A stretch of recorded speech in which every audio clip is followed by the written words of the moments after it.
This tea table was collected by the guest's aunt. The appraiser identified it as a Rhode Island early Queen Anne tea table dating back to 1720 to 1740.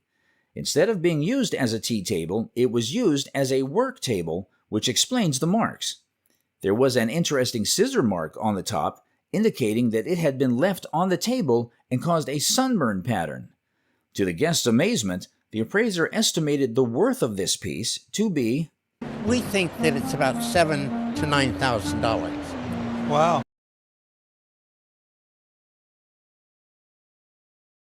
Looking at this rug might evoke thoughts of the fictional character Aladdin's rug.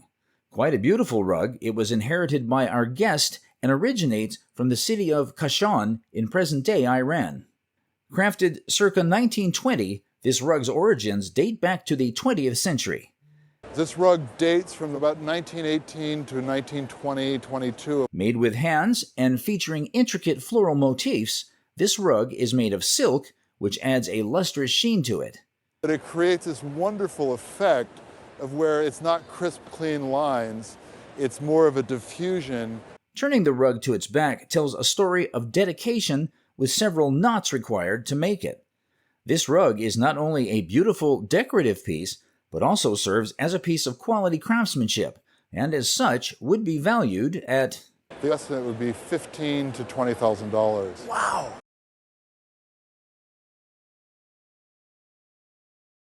A first glance at this bench might leave you confused, but the level of its craftsmanship will surely leave you in awe. This bench was made for our guest family and was crafted by George Nakashima. Nakashima was a legendary American woodworker and furniture designer renowned for his exceptional craftsmanship. Nakashima's dedication to his craft is evident in this piece, as it was handcrafted unlike pieces of that time period that were manufactured. Nakashima's dedication can also be seen through the drawing that details the bench's construction. To life in this drawing where he talks about the textured knot, and of course the textured knot is right here in front of us. I mean, there's just no mistake that this drawing goes to this bench. As with most of Nakashima's works, this bench incorporates Japanese and American styles. The top of this bench looks to me like a torii arch from Japan. And inspired by the 18th century Windsor bench. This piece of furniture for one of America's foremost woodworkers would fetch a high value of... I'd say $45,000. Oh my God. It's just red hot now in the marketplace. The guest brought a vintage Coca-Cola truck he received as a Christmas present from his grandmother in his childhood. His grandmother was poor and was given the truck by a stranger as a random act of kindness. The truck was made by Smith Miller Toys, a company that started in the 1940s and was one of the first to make toys in aluminum. The guest was allowed only to play with it indoors for a short period of time, so the truck remained in excellent condition with its original box and packaging featuring cast aluminum cab-over engine design. It was both a valuable toy collectible and a sought-after Coca-Cola memorabilia item. Due to its rarity and excellent condition, the appraiser estimated the truck's value at... And an auction estimate would be $2,000 to $3,000. Oh man. Yes. Yes. I'm glad that she wouldn't let me play with it. What can I say? The guest brought 3 antique boxes, all from the late 19th century, each with its own unique features and craftsmanship. One box had a brass and gold finish, opening to reveal a powder compartment, and had a miniature portrait of an 18th century woman. Another box featured a glass bottom, a beautiful bezel top, and a Limoges enamel plaque on copper depicting a 17th century style woman. The third box was made of porcelain, showcasing the 3 Graces and Cupid. It bore a beehive mark indicating it was made in Vienna around 1880. A true gem of a collection, these exquisite boxes were appraised at... For values, $500 to $800. On the Limoges box, $500 to $700. And on this one, $1,200 to $1,600 on this group. Oh my God. So –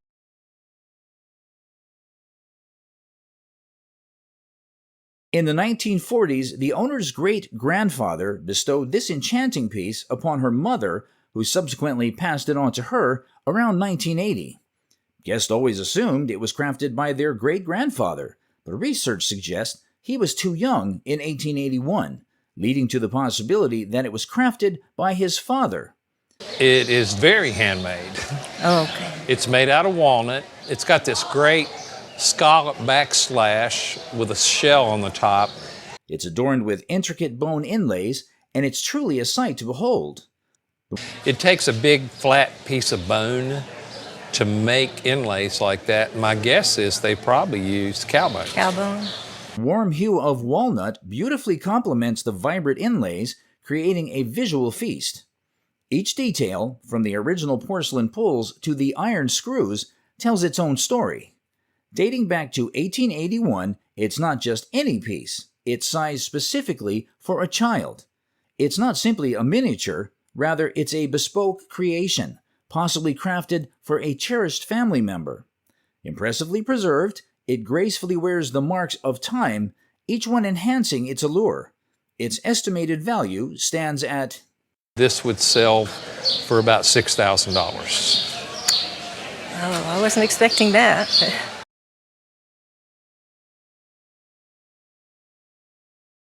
The guest brought an Egyptian hawk mummy she purchased in 1996 at an auction in Rhode Island. It was part of an estate sale from an old professor's house in Maine. The guest had no idea of the mummy's value and paid $2,500 for it. Mummified animals and birds were common offerings in Egyptian tombs. This specific mummy was dedicated to the god Horus, the god of light and lord of the sky. These types of mummies dated from 650 BC to 250 AD. To make even the most seasoned collectors intrigued, the appraiser estimated this mummy's worth at... I think a retail market for this would be between $3,500 and about $5,000. Wow. It's amazing. I would never sell it.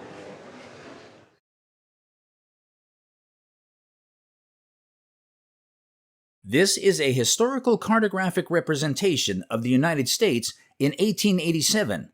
Our guest purchased this map in an auction in southern Wisconsin. This relief map was individually painted and depicts the geographical and developmental changes of the period.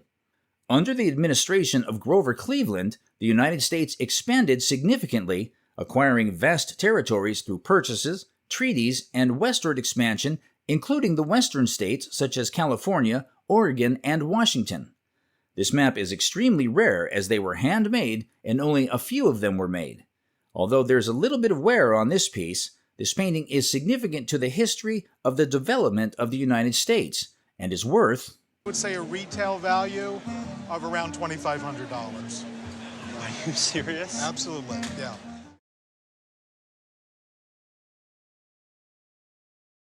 The guest bought a chair she inherited from her late husband. Her husband acquired it at the 1893 Chicago World's Fair. The chair had been stored in her closet for 22 years as it did not match her home's decor. Its intimidating appearance, with a mean-looking face, gave it a unique appeal for the collectors.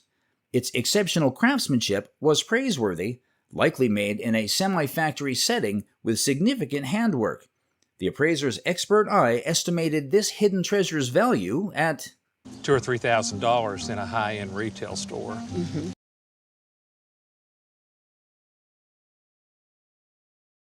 The guest brought a worker's badge he acquired from the Indian Packing Company about 20 to 25 years ago from a dealer in Green Bay. The badge was identified as a significant artifact representing the roots of the Green Bay Packers football team.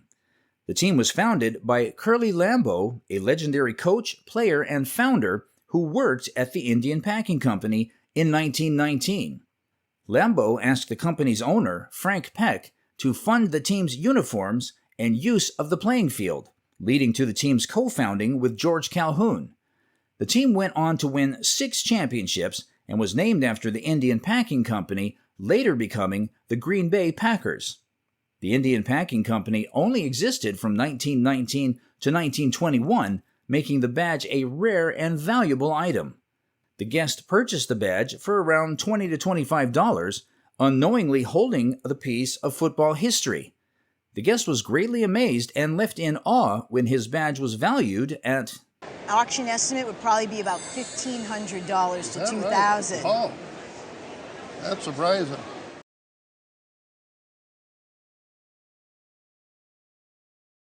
In the hands of a regular observer, this guitar might seem like just another instrument, but to a discerning connoisseur, it shines as a true vintage treasure. This 1956 Gretsch 6120 guitar is often associated with Chet Atkins, also known as Mr. Guitar, who was an American musician who helped create the Nashville sound. It's a Chet Atkins model. Chet Atkins was an iconic endorser of Gretsch, played Gretsch's his whole life. The guitar, made with birch and maple, has been well preserved. Pretty common wood for what we call electric acoustic arch tops of the day. This is a Western motif model. This model, known for its flashy orange finish, includes a distinctive leather strap with a metal buckle. Accompanied by its original cream-colored case, this Gretsch 6120 is not just a guitar, but a piece of musical history that's worth... In a retail store, I think that this is easily a $7,500 guitar to an $8,500 guitar. Wow. So, and a very, very nice example, and I'm so glad that you brought it in to show it to me. Hey, that's a great turn on the investment, isn't Yeah. it? That's awesome. Thank you so much. The saxophone was treasured by the guest's father-in-law, purchased locally in the 50s, but believed to have originated from France. In the late 80s, he intended to refurbish it, but local experts advised against it, sensing its uniqueness. He had left it to me in his will, and I treasure it for that reason. I would never sell it, but I'd really like to know what it's worth. It is a Selmer alto saxophone, a prestigious brand founded near Paris in 1885. There are various sizes of saxophones. This one is an alto sax, renowned for its high-range sound. Selmer saxophones, especially the super balanced action model, are highly sought after in the jazz world. Most of the major American alto saxophone players have used this horn. Paul Desmond played his immortal solo on Take 5. Its superb condition, including its original case, increases its value. Extra engraving and possibly added gemstones enhance its appearance. Serial number indicates it's from the golden age of saxophones, roughly between 1950 and 1960. Guest guesses its value conservatively at a couple $1,000s. Appraiser estimates that on the retail market, it could fetch Replacement value, it would be between $7,000 and $9,000. Oh, Not only just because of what it is, but because of the fantastic condition. Sharing the captivating tale of a cherished family treasure, this woman revealed an Art Nouveau porcelain bowl dating back to the 1920s. Originally belonging to the guest's maternal relative, it has been passed down through generations. Crafted by the Amphora Company, renowned for their ceramic expertise, Amphora went into business with family members, Riesner, Stellmacher, and Kessel, in the Teplitz area of Bohemia in 1892. The glazed porcelain owl bears a stamp indicating its origin in Czechoslovakia. Interestingly, this exquisite owl figure portrays a range of emotions, from wisdom to knowledge, even hinting at the concept of death. Featuring elegant horns that enhance its beauty, this piece holds a price value of... If it were there at somewhere between $1,500 and $2,000, I would not be surprised. Oh, wonderful. Well, my Uncle John was very smart, and I know owls are supposed to be wise, and so is my brother, so I'm just delighted. Thank you. At first glance, this lamp shines with a radiance reminiscent of a Tiffany lamp, but there's a case of mistaken identity here. The guest bought it from a glass vendor back in the late 70s. We saw the signature on the lamp, shade, on the okay. shade. However, upon closer inspection, the base of this lamp has been clumsily repainted and lacks the quality typical of a Tiffany lamp. Furthermore, there's an unfamiliar, non-authentic Tiffany mark on it. While the shade is of decent quality, it doesn't quite match the exceptional standard of a genuine Tiffany lamp. So I would imagine that someone at one point or another had this nice shade and this nice base and merged them. It's quite a tale of mistaken identity, but the guest has certainly enjoyed using it over the decades. This faux lamp, lacking the recognizable Tiffany Studio tag, would sell for... If you put this in an auction right now, in the condition it is, you're probably $300 to $500 or maybe even $400 to $600. So it's a wonderful, interesting tale of mistaken identity, let's say that. Okay, yeah.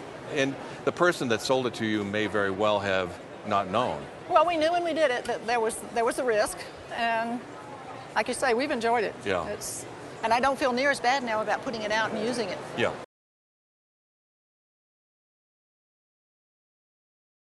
This guest brought in a gleaming pocket watch. Family history suggests it belonged to the guest's husband's uncle.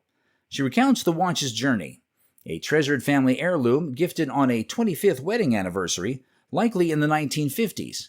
This incredible pocket watch originated from Patek Philippe, a name synonymous with horological excellence for over 160 years. Exquisite enamel work adorns the watch face, encased in a luxurious platinum body. Interestingly, the watch has a triple signature on the case, movement, and dial. Before the war, they didn't put reference numbers in the case. This was probably manufactured between 1925 and 1935. The accompanying chain, with its delicate handmade links, is likely from the same era, potentially the watch's original companion. This amazing chain is estimated between $1,000 to $1,200. The valuation reflects this rarity. An estimated auction price for the watch alone. Market at a good auction house would probably gavel at around between $5,500 and $6,500 for the watch alone. Wow. Oh my gosh.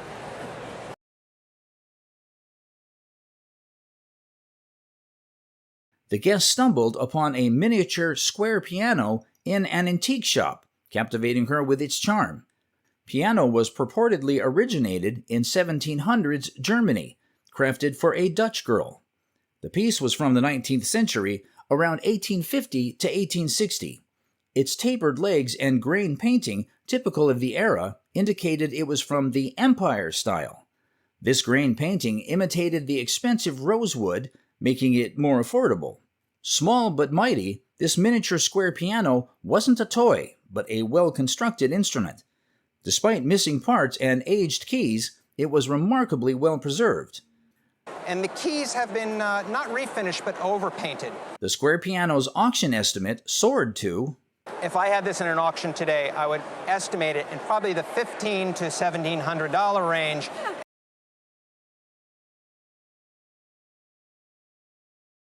The item brought in is a cherished doll that has been in the guest family for generations, originally belonging to their beloved great-grandmother. It's a German doll, categorized as a character doll due to its lifelike appearance rather than a typical doll face. I brought you this doll that's been in my family for a long time. Crafted by the Simon Halbig Company around 1910, it features an open-closed mouth, a composition body, an original mohair wig, and still wears its original clothes. The doll holds cherished memories for the guest as it belonged to their great-grandmother.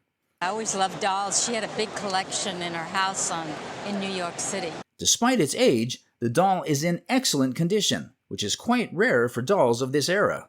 The fact that it retains its original features and clothing contributes to its worth. Oh, on a real bad day, maybe $2,000. On a real good day, probably $4,000.